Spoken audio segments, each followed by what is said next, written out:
भगवान ने ये जीवन दिया है संसार में मनुष्य का। ये मनुष्य का जन्म बार बार नहीं मिलता है। बड़े भाग्य मानुष तन पावा और सुर दुर्लभ सद ग्रंथ ही गावा। बड़े भाग्य से मानव का जन्म मिला है, तो इसको कृतार्थ करिए, वरना ये मानव का जन्म आपका पाना सब व्यर्थ है। बचपन में भगवान का भजन करो। प्रहलाद की क्या अवस्था थी, ध्रुव की क्या अवस्था थी। 5-5 वर्ष की अवस्था में उन्होंने गोविंद को पा लिया, नारायण को पा लिया। इसलिए आप लोग भी भगवान का सत्संग करो, भगवान की कथा सुनो, वरना कहते हैं लाठी से पड़ेगा पाला। आप लोग ध्यान दें कि लाठी से पड़ेगा पाला और आंख में लगेगा जाला, जरा जिंदगानी। भैया अगर बचपन में भगवान का भजन नहीं कर पाए ना, तो ऐसी भगवान की लाठी पड़ती है कि लाठी से भगवान की चोट भी नहीं लगती और काम हो जाता है। मनुष्य अगर लाठी मारता है व्यक्ति तो दिखाई पड़ता है, चोट भी लगती है, लेकिन भगवान की अगर लाठी पड़ती है चोट नहीं लगती। बोले से सीख मिलती है। इसलिए कहते हैं कि लाठी से पड़ेगा पाला और आंख में लगेगा जाला और कान में लगेगा ताला, जरा जिंदगानी। पड़े पड़े वस्त्रों में करोगे मलमूत्र त्याग और पड़े पड़े थूक दे रहोगे पीकदानी। भक्ति क्या करोगे जब शक्ति ना रहेगी तन में, राम नाम लेने में तुम्हारी बंदवानी। इसलिए कहते हैं योगों से योग करो, भोगों से भी योग करो, कर लो भजन तुम जवानी में, कर लो भजन तुम जवानी में। भैया जिसने में जीवन में एक बार भी भगवान का भजन गा लिया उसका जीवन धन्य हो गया। वरना कहते हैं भैया संसार में कोई भी सुखी नहीं है, चाहे जितना पैसे वाला हो, चाहे मंत्री हो, विधायक हो, सेठ हो, धनवान हो, करोड़पति हो, लेकिन सुखी नहीं है। चाहे जितना पैसे वाला हो, BMW गाड़ी से चलता हो, उसको भी एक बार आप मिलिए, उससे पूछिए भैया क्या आप सुखी हैं? अपने हृदय पे हाथ धर के एक बार वो कह दे कि हम सुखी हैं। कोई संसार में नहीं सुखी। बोले कौन सुखी? कि बोले भगवान का दास और भगवान के भक्त। बोले कैसे? कि कोई तन दुखी, कोई मन दुखी और कोई धन बिन रहत उदास और थोड़े थोड़े सब दुखी, सुखी राम के दास। भगवान का दास ही सुखी है, कोई सुखा नहीं। एक बात आई तो एक कवि ने पूछा बाबा एक बात बताओ, यदि भगवान के दास सुखी हैं तो ये इंद्र, देवताओं के राजा इंद्र, क्या ये नहीं सुखी है? क्या ब्रह्मा नहीं सुखी है? कि जो राजा है, महाराजा है, ये नहीं सुखी है? तो कवि ने बड़ी अच्छी बात बताई है, ध्यान देकर सुनिए। कि दीन कहे धनवान सुखी और धनवान कहे सुख राज को भारी। अगर किसी दीन व्यक्ति से पूछा जाए भैया आपसे ज्यादा कौन सुखी है, तो दीन कहे धनवान सुखी। उस दीन से पूछोगे तो बताएगा हमसे ज्यादा सुखी तो धनवान है। और धनवान कहे सुख राज को भारी। बात आई धनवान के पास, धनवान से पूछा गया भैया संसार में आपसे ज्यादा कौन सुखी है? और धनवान कहे सुख राजा को भारी। और जो धनवान होता है ना उससे भी सुखी राजा होता है। अब जब राजा के पास बात आई, राजा से पूछा गया हृदय पे हाथ रख के बताओ, अपने सीने पे हाथ रख के सच्चे मन से बताओ कि आपसे ज्यादा कौन सुखी? राजा कहे महा राज सुखी। राजा के पास बात आई, राजा से पूछा गया भैया आपसे ज्यादा कौन सुखी? राजा ने कहा हमसे ज्यादा तो महाराज सुखी। देख लो आजकल के महाराज बड़े बड़े महामंडलेश्वर बने घूम रहे हैं, बड़े बड़े आश्रमों के मालिक हैं, हजारों बीघा खेती खूब जलवा काट रहे हैं, लग्जरी गाड़ी से घूम रहे हैं। अरे बने बाबा घूम रहे हो, सोना चांदी हीरे मोती पहने घूम रहे हो, नाम है त्यागी बाबा। और 500 ग्राम के सोने चैन पहने, हीरा मोती पहने, लग्जरी गाड़ी से घूम रहे हो, एक्सी से घूम रहे हो, तुम्हारा नाम ही गलत है। अरे क्यों ऐसे को त्यागी कहते हो? संत तो वो है जो भगवान की सेवा करे। अरे घर में रहने वाला भी संत हो सकता है, छोटे से मंदिर की सेवा करने वाला एक गांव का बाबा भी सच्चा संत हो सकता है। ये कोई जरूरी नहीं कि महल वाला हो, आश्रम वाला हो, 10,000 मकान का या मालिक हो। भैया भगवान तो भाव के भूखे, इसलिए कहते हैं राजा कहे महाराज सुखी, और महाराज कहे सुख इंद्र को भारी। बात जब महाराज जी के पास आई, महाराज जी से किसी पूछोगे तो भैया संसार में कौन सुखी? बोले महाराज से सुखी तो इंद्र है। बोले कैसे? बोले देवताओं के राजा है इंद्र। इंद्र के पास पहुंचा वो भक्त, पूछा इंद्र महाराज आप बताओ आपसे ज्यादा संसार में कौन सुखी? तो इंद्र कहे चतुरानन को सुख। इंद्र से पूछा गया तो हमसे ज्यादा सुखी इंद्र कहते ब्रह्मा है। बोले कैसे? बोले वो ब्रह्मलोक के अधिष्ठान है, ब्रह्मलोक के राजा। चतुरानन है, इनके 4 मुख है, पूर्व पश्चिम उत्तर दक्षिण। जो चतुरानन 4 मुख वाले हैं, सृष्टि को रचने वाले हैं, हमसे ज्यादा तो वो सुखी। अब बात ब्रह्मा जी के पास है। ब्रह्मा से पूछा गया भैया संसार में आपसे ज्यादा कौन सुखी? ब्रह्म कहे सुख विष्णु को भारी। ब्रह्मा से पूछा गया आपसे ज्यादा कौन सुखी संसार में?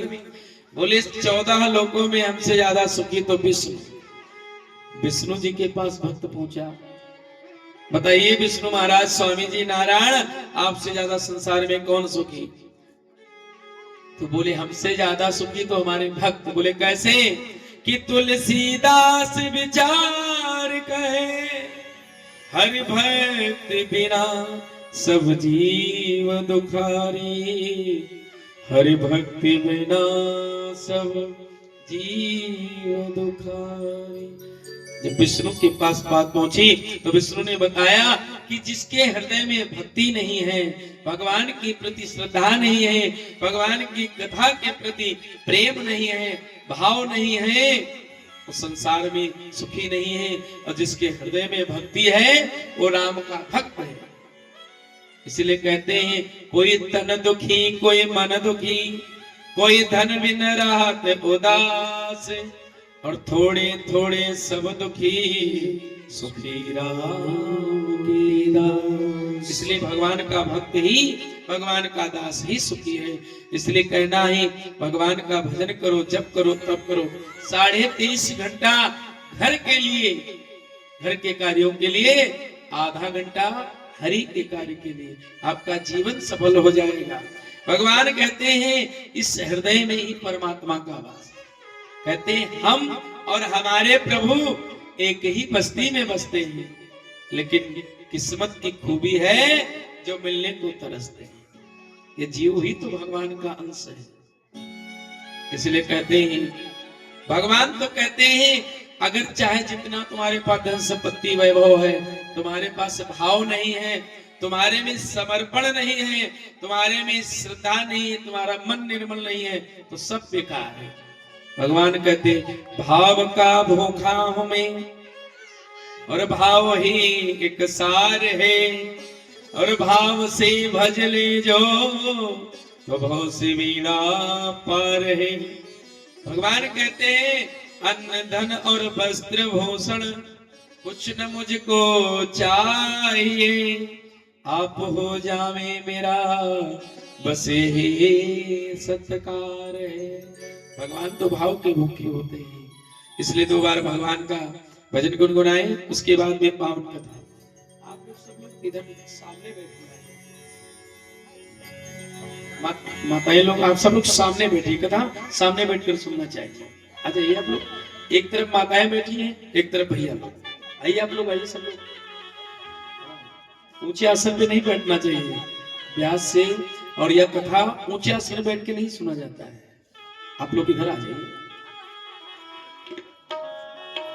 श्रोता वक्ता ज्ञान निधे कथा राम की गुण, कहते भगवान श्रोता और वक्ता सामने बैठ करके भगवान की कथा सुनना चाहिए, उसमें भाव के साथ। 2 बार भगवान का नाम बोलेंगे और गुनगुनाएंगे। अरे ना राम नाम लीन हो, ना हरि को नाम लीन हो, तेन भरी जवानी में तू डूब के मर जा रे चुल्लू भर पानी में। तू डूब के मर जा रे चुल्लू भर पानी में। तू डूब के मर जा रे चुल्लू भर पानी में। तू डूब के मर जा रे चुल्लू भर पानी में। ना राम नाम लीनो, ना हरि को नाम लीनो, तेन भरी जवानी में तू डूब के मर जा रे चुल्लू भर पानी में। तू डूब के मर जा रे चुल्लू भर पानी में।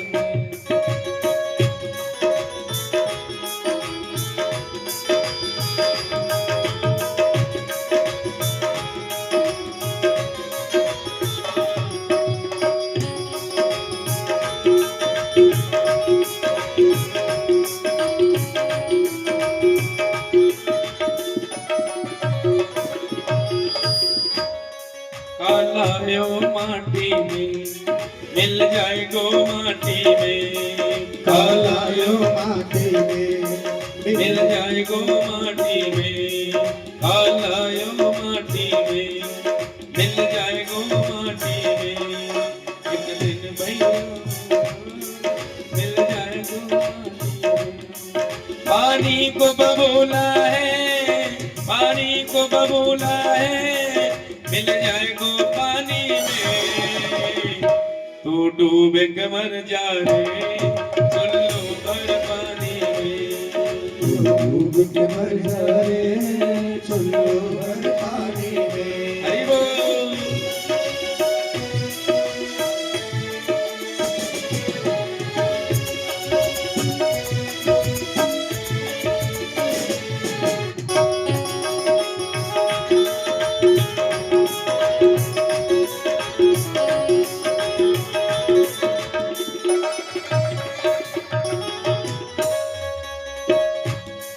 अगर सच्ची भक्ति है भक्ति में शक्ति है।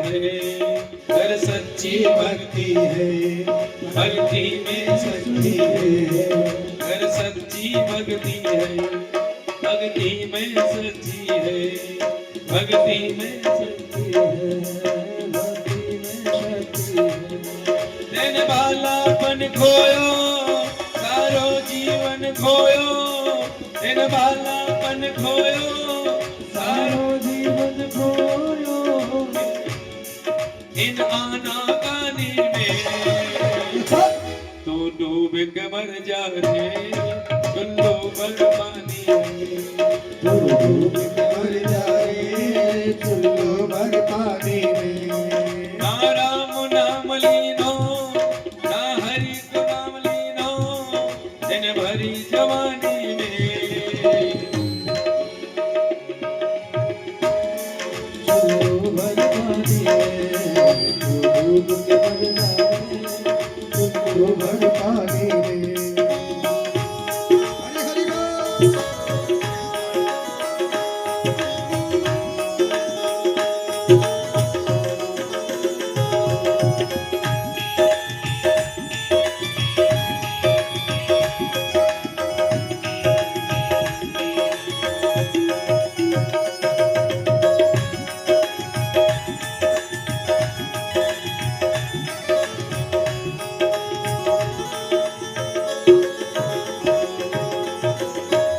करता मेरा मेरा क्या कुछ भी नहीं है तेरा, जो करता मेरा मेरा क्या कुछ भी नहीं है तेरा।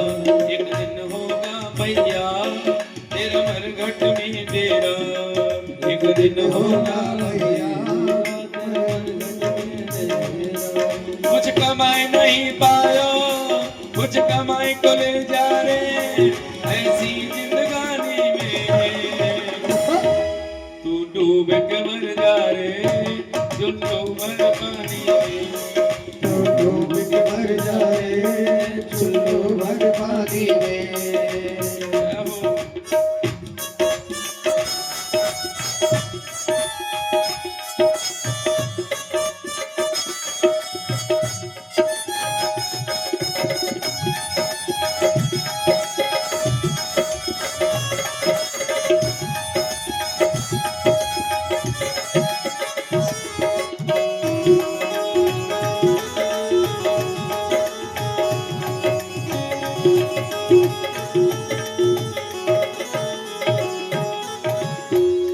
गोविंद भगवान की जय हो।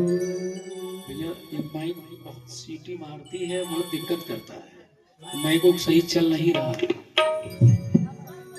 इसको खेल मत समझिए, अच्छे से चलाइए, हम लोगों को बड़ी परेशानी हो रही है तुमसे। ठीक ढंग से चलाइए इसको, वॉल्यूम बढ़ाइए इसका। श्राद्धे श्राद्धे कितना दिक्कत कर रहा है, आवाजें नहीं समझ में आ रहा, थोड़ा इको बेस थोड़ा डालिए और वॉल्यूम बढ़ाइए अच्छे से।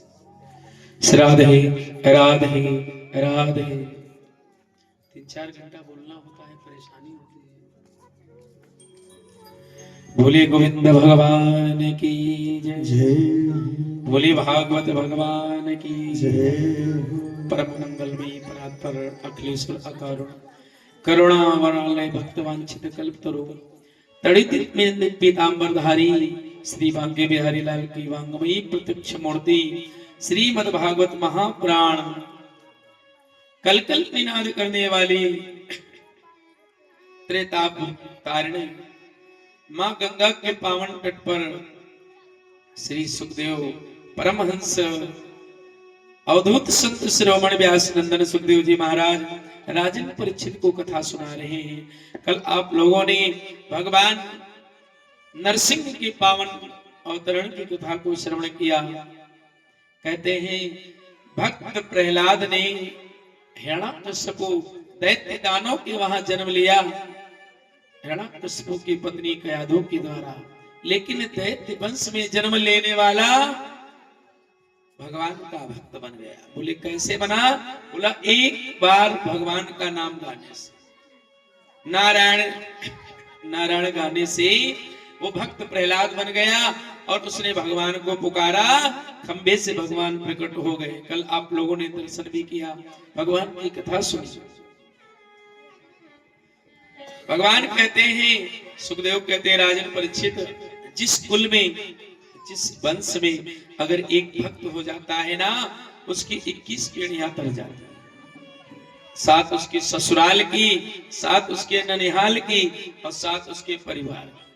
जिस घर में, जिस कुल में, जिस वंश में एक भी भक्त हो जाए, संत हो जाए, भगवान का कृपा पात्र बन जाए, समझो उसकी 21 पीढ़ियां अपने आप तर जाए। आज प्रहलाद को भगवान ने तिलक कर दिया, उसके लिए, उसके पिता के लिए, हिरण्याकश्यप और मां कयाधु के लिए विमान आया और विमान में बैठ करके उसके पिता चले गए। बोले कहां? वैकुंठ को। आगे की कथा इसी क्रम में नैमिषारण्य में श्री सूत जी महाराज 88,000 ऋषियों को सुना रहे हैं। तो सूत जी 88,000 ऋषियों को बता रहे हैं कि भगवान ने एक एक पर ऐसे ऐसे कृपा की है, जैसे अजामिल पर कृपा की कि एक बार अपने पुत्र का नाम उसने नारायण रखा था। कल आप लोगों ने भी कथा सुनी, नारायण नाम लेने से उसने अपने पुत्र को बुलाया, लेकिन भगवान समझे इस संकट में ये मुझे बुला रहा है। भगवान गए, उसके प्राणों की रक्षा की। तो ऐसे ऐसे भक्तों का कल्याण किया। इसी ही प्रकार का एक भक्त हुआ है। बोले कौन? गजेंद्र। गजेंद्र माने हाथी। एक गजेंद्र मोक्ष की कथा थी। आसीद गिरवरो राजन त्रिकूट इत विश्रुता क्षीरोदेनावृता श्री नानयुतमोच्छिता। भैया त्रिकुट पर्वत पर एक हाथी गजेंद्र रहता था। और ये हाथी कौन था? बोले हाथी एक द्रविड़ देश का पांड देश का एक राजा था। ध्यान देकर सुनेंगे। ये हाथी यहाँ त्रिकुट पर्वत पर कैसे जन्म लिया और जंगल में रहने लगा। इसके पूर्व जन्म में ये भैया एक इंद्रदुम्न नाम का राजा था। एक बार अपने रथ पर बैठ करके आ रहा था। रास्ते में अगस्त ऋषि मिल गए और ये रथ से उतरा और वहीं डट के रास्ते में बैठ गया।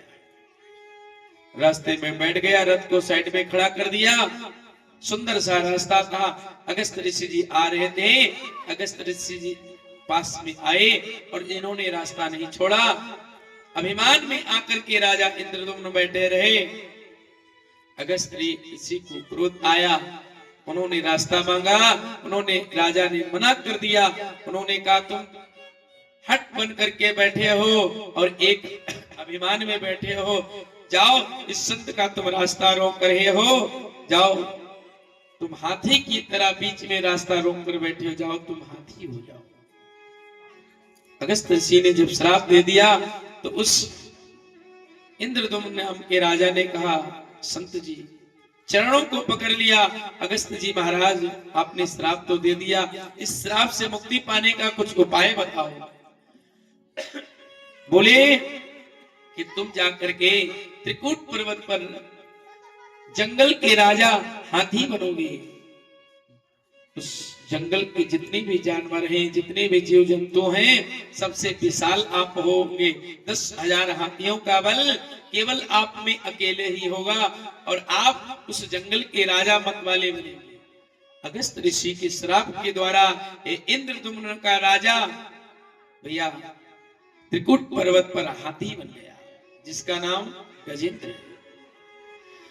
गजेंद्र ये हाथी अपनी 100 पत्नियों के साथ और अपने बच्चों के साथ त्रिकुट पर्वत पर रहता था।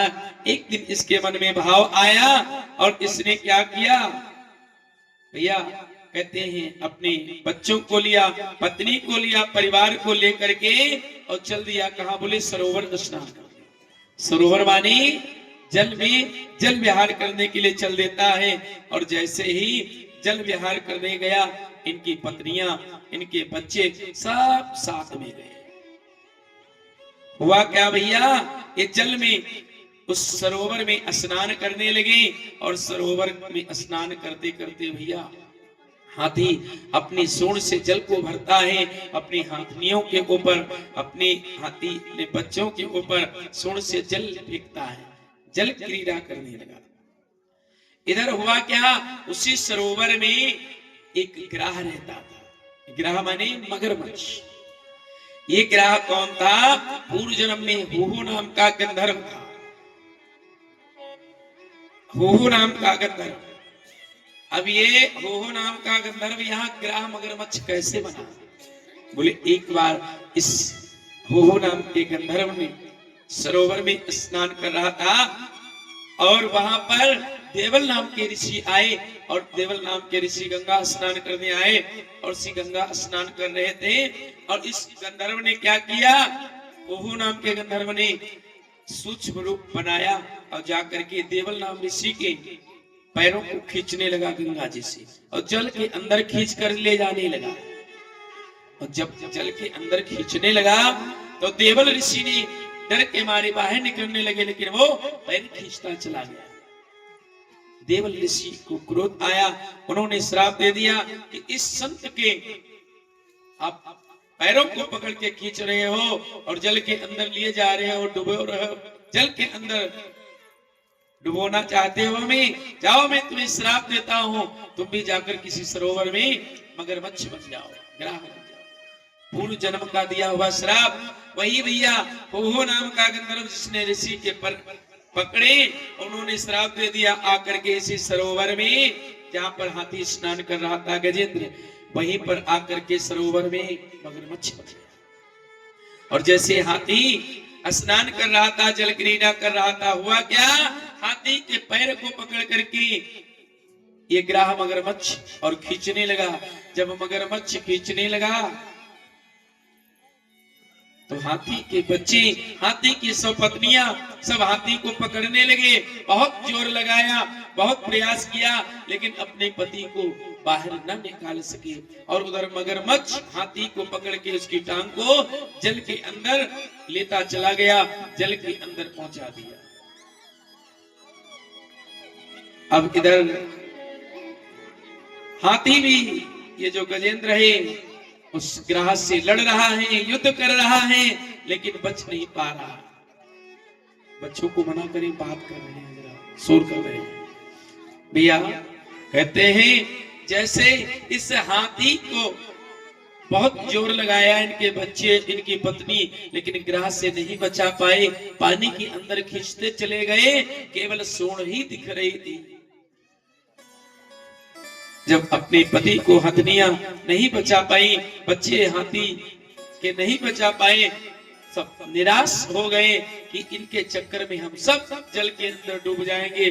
तो सब अपने इस पिता गार्जन को, हाथी को छोड़ करके घर की तरफ चल दिए।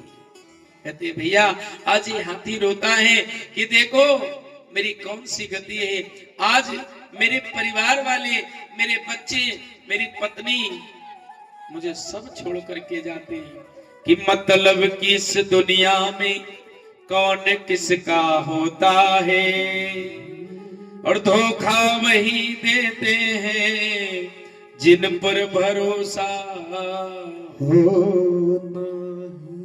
हाथी कहता है मैं जंगल से सुंदर सुंदर वस्तुएं लाता था और ला करके अपने बच्चों को, अपनी पत्नियों को खिलाता था।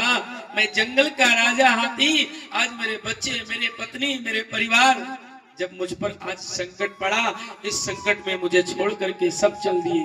इसी प्रकार जैसे हाथी के बच्चे और हाथी की पत्नी अपने पति को छोड़ करके चले जाते हैं, सुखदेव जी कहते हैं राजन परीक्षित, जब मनुष्य का समय संकट में आता है ना, जब विपत्ति आती है ना भैया, कहते हैं घर वाले क्या, पत्नी हो, सगी पत्नी छोड़ के चली जाती। अरे पत्नी की तो बात छोड़ो, संकट जब मनुष्य पे आता है ना, इस विपत्ति ऐसी आती है ना, तो सगा भाई भी साथ छोड़ देता है। सुखदेव कहते हैं राजन आज हाथी रो रहा है, मद से मतवाला हुआ कभी, एक कानन में चिघाड़ता था, ये राजा बना हुआ तबन को अपराधियों को ताड़ता। मतवाला हाथी आज रो रहा है, उसको 10,000 हाथियों का बल था, बहुत जोर लगाया, लेकिन मगरमच्छ से बच नहीं पाया। मगरमच्छ और जल के अंदर खींचता जा रहा है, इनके परिवार वाले छोड़कर चले गए। हाथी कहता है मुझे अपने 10,000 हाथियों का बल जो था बड़ा अभिमान था। स्टार्ट करो।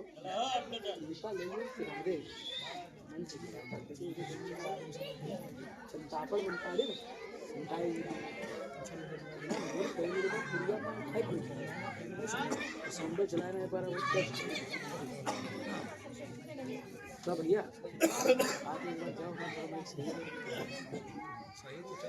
सही नहीं चला, एकदम सही है। चाचा का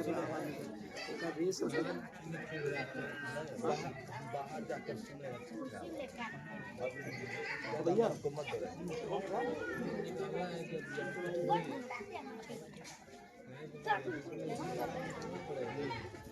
जो को देखो बात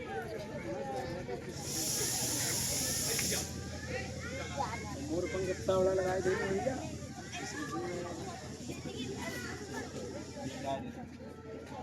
कल से पर जो है वो रखे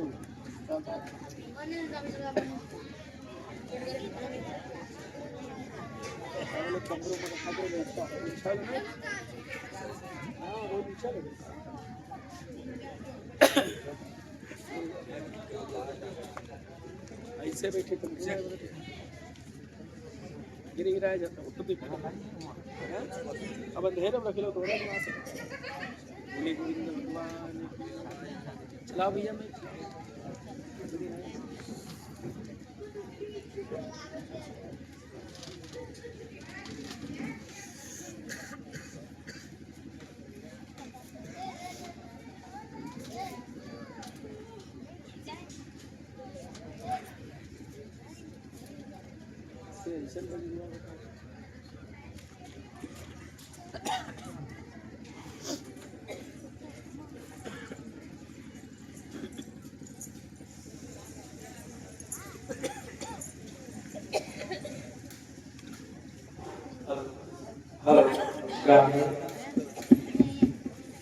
श्री राधे राधे श्री राधे बोलो वृंदावन बिहारी लाल की।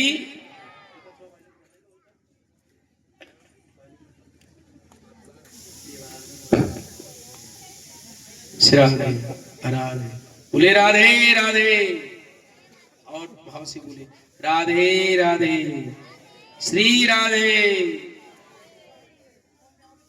हाथी रो रहा है और परिवार को याद कर रहा है कि मेरे संकट में मेरे काम नहीं आए और मुझे छोड़कर मेरे घर परिवार वाले चले गए। बल का था भरोसा मुझे सदा से, वो भी अब संग को तोड़ता है। असहाय मुझे वो भी लग के मुझसे अपना मुख मोड़ता। ये ग्राह है या विकराल अथवा ये काल मुझे झकझोर मरोड़ता। विमले से पड़ा ग्राह के फंद गेंद सुप्राण को छोड़। आज रो रहा है। तुलसीदास जी कहते हैं भैया जैसे हाथी के परिवार वाले बीवी बच्चे सब छोड़ के चले गए, ऐसे संकट आता है ना तो मनुष्य के घर वाले भी छोड़ के चले जाते हैं। माता पिता पुत्र अर्धांगी, माता पिता पुत्र अर्धांगी, माता पिता पुत्र अर्धांगी।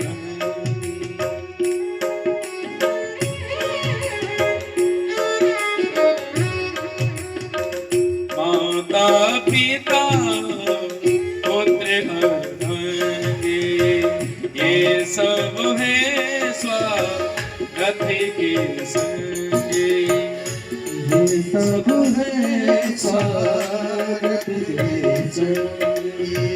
बीच मिले बीच छूट गई बीच बीच छूट गई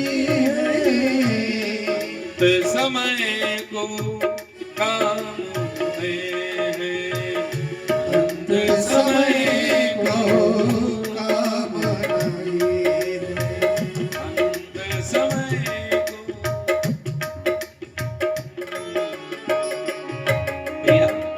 माता पिता पुत्र अर्धांगी और ये सब है स्वार्थ के संगी। बीच मिले बीच छुट गई है अंत समय को काम न आए। सब यही मिलेंगे यही छूट जाएंगे। इसलिए कहते हैं हाथी के परिवार वाले छोड़ के चले गए तो केवल नारायण ही सहारा रहा। उसने नारायण को याद किया, केवल को शब्द कहा, विद कह भी नहीं पाया। भगवान नारायण ने अपने गरुड़ को बुलाया।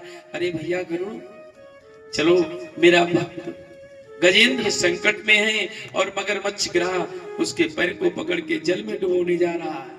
जैसे को शब्द कहा, विद कह भी नहीं पाया, नारायण ने आदेश दे दिया गरुड़ को। गरुड़ को अभिमान आ गया कि भगवान विष्णु का भी हमारे बगैर काम नहीं चलता है। अगर हम अपनी गरुड़ जी कहते अपनी पीठ पर बिठा करके त्रिलोकीनाथ विष्णु को लेकर ना उड़ूं अपनी पीठ पे बैठा करके, तो इनका भी नहीं काम चलता है। गरुड़ को अभिमान आ गया।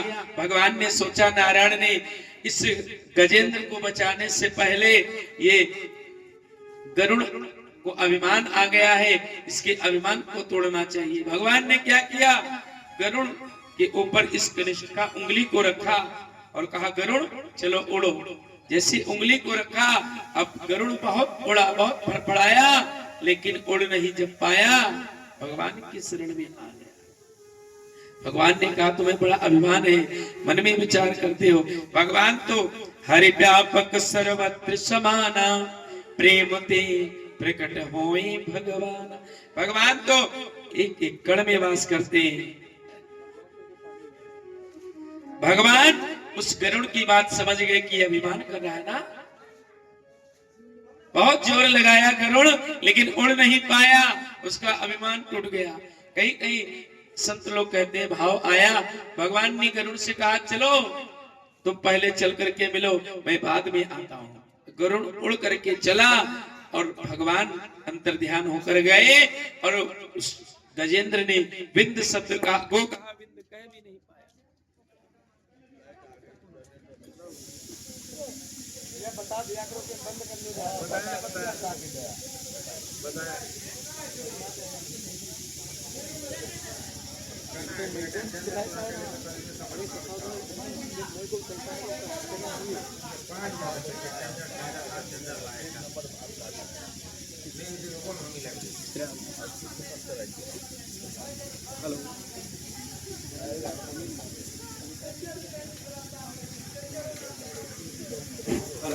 हेलो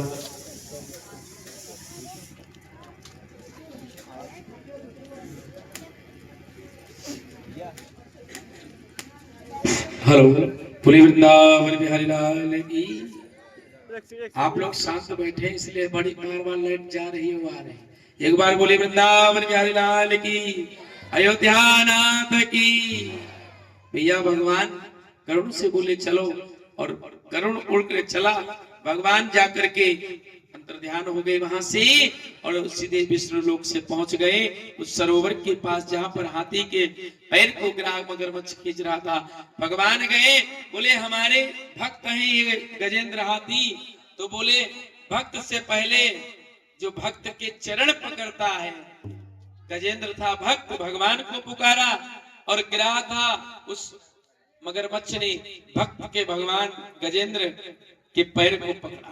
भगवान ने सोचा, सुखदेव ने कहा, राजन परीक्षित, भगवान ने उस गजेंद्र को बचाने से पहले उस मगरमच्छ का उद्धार कर दिया। बोले क्यों? सुखदेव ने प्रश्न कर दिया, बाबा एक बात बताओ, बचाने गए थे हाथी को, उस गजेंद्र को, लेकिन भक्त था गजेंद्र और भगवान सुदर्शन चक्र से ही उस ग्राह का वध क्यों कर दिया? बोले सुदर्शन चक्र को आज्ञा दी और उस ग्राह का उद्धार कर दिया। सुखदेव जी ने कहा, राजन परीक्षित, भगवान अपने भक्त को कहते हैं मुझे भक्त बहुत प्यारा है और इन भक्तों का दास होता है जो हमारे भक्तों के चरण पकड़ ले। जैसे कोई हमारे संत के चरण पकड़ ले और कोई भक्त के चरण पकड़ ले, तो उस भक्त के चरण पकड़ने वाले का हम पहले कल्याण कर देते हैं, उद्धार। इस ग्राह ने गजेंद्र के चरण पकड़े, इसलिए भगवान ने कहा मैं अपने भक्त से पहले ग्राह को उद्धार करूंगा। भगवान ने उद्धार कर दिया। उस गजेंद्र ने सरोवर से कमल का फूल तोड़ा, सूंड से फूल को तोड़ करके भगवान नारायण को दिया। नारायण पुष्प को लेकर के उस गजेंद्र की सूंड को पकड़ के सरोवर से जल से बाहर निकाले। कहते हैं भैया एक बार भगवान का केवल गो शब्द बोला, विंद कह भी नहीं पाया और भगवान ने उसकी रक्षा कर दी। सुखदेव राजन परीक्षित को ये कथा सुना रहे थे कि ऐसे ऐसे लोग हुए हैं जिनका भगवान ने उद्धार कर दिया। बताइए, जब जानवरों का गजेंद्र का उद्धार कर दिया तो हम सब मनुष्यों की क्या बात है। आगे की कथा कहते हैं, भगवान समुद्र मंथन की लीला करते हैं कि संप्रष्टो भगवान वो द्वैपायन सुतो द्विजा अविंद हरे वीर्यम बेव्याचतु चक्रमे। सूत जी ने कहा भैया हे सौनक आदि ऋषियों, ये जो दैत्य लोग हुए, दानव लोग दैत्य, ये तिथि के पुत्र हैं, और जो देवता लोग हैं ये अदिति के पुत्र हैं। इनके माता पिता कश्यप ऋषि हैं। कहते हैं पिता कश्यप के ही संतान है देवता भी और दानव भी, इसलिए देवता और दानव दोनों सगे भाई हुए आपस में। केवल पिता एक है, माता दो। कश्यप ऋषि दो पत्नी, दिति, दिति से दैत्य और अदिति से देवता लोग।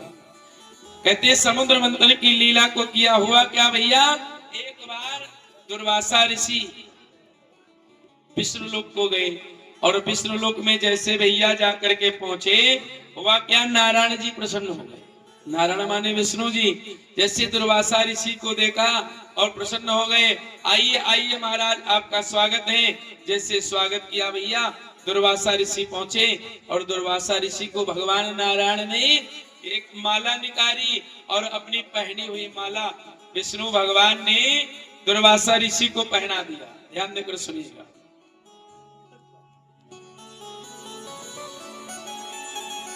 जब उस माला को भगवान नारायण ने दुर्वासा ऋषि को पहना दी, तो माला को पहन करके थोड़ी देर तक विष्णु लोक में रहे। उसके बाद नारायण से प्रणाम करके आ गए। अब देखिए भगवान ने अपनी माला सम्मान सहित दुर्वासा ऋषि को पहनाया, और दुर्वासा ऋषि विष्णु लोक से होकर के आ रहे थे। रास्ते में इंद्रदेव मिल गए,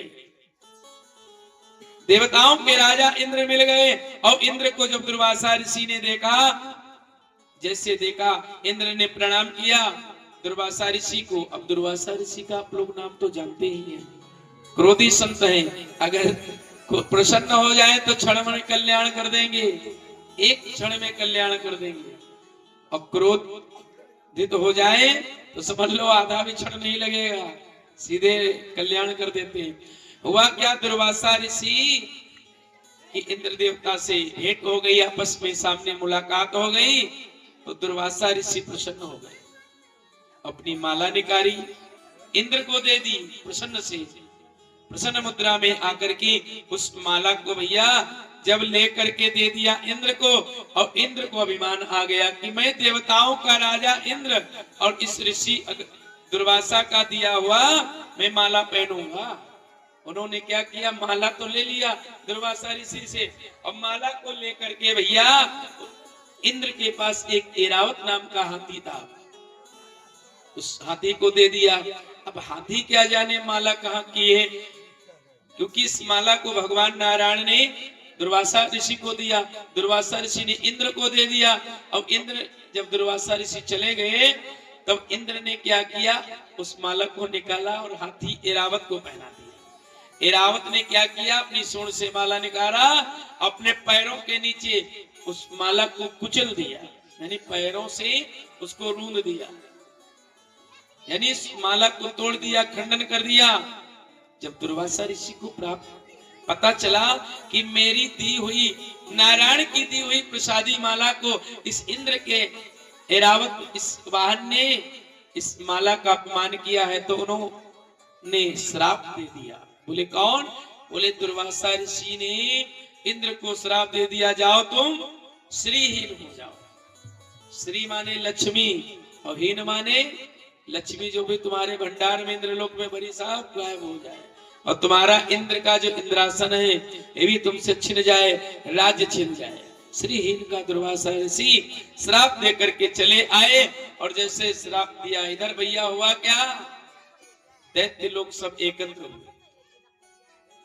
कल आप लोगों ने कथा सुनी प्रहलाद की, प्रहलाद के घर में पुत्र का जन्म हुआ विरोचन, और विरोचन के भी पुत्र का जब विवाह हुआ तो इनके घर भी, विरोचन के घर राजा बलि का जन्म हुआ। दैत्यों ने सोचा कि देवता लोग बड़ा पूजा पाठ